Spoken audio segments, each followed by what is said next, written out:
What is happening in Rivers State today is not just a disagreement between a sitting governor and his predecessor. It is not just a party crisis, and it is certainly not just about personal grudges.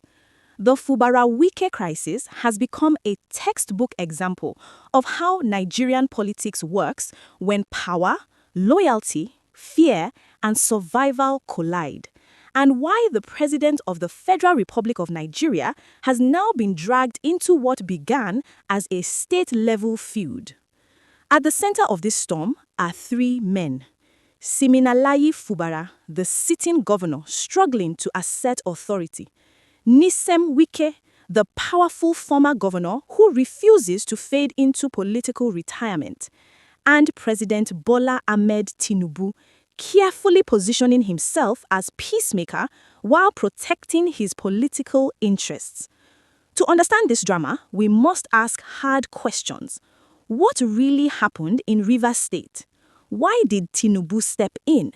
Is this his first time intervening?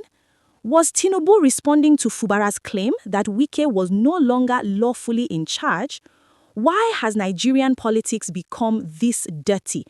And most importantly, where do the people of Rivers State fit into all of this? The crisis did not begin overnight. Siminalayi Fubara emerged governor largely through the political machinery of Nyesom Wike.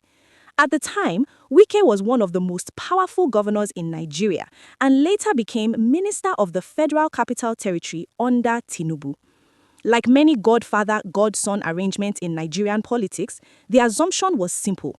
Wike would retain political control while Fubara would handle administration. But shortly after taking office, cracks appeared. Disagreements over control of the Rivers State Assembly, appointments and loyalty, and who truly owned the Rivers political structure quickly escalated into open confrontation. The Rivers Assembly split, impeachment threats surfaced, government activities slowed, and Rivers State, one of Nigeria's most economically strategic states, slipped into political paralysis. This was no longer a private quarrel. It had become a national concern. Why Tinubu got involved? President Tinubu's involvement was not accidental, emotional, or altruistic. Rivers State matters deeply. It is an oil-producing state, a major revenue contributor, and a key political battleground for future national elections.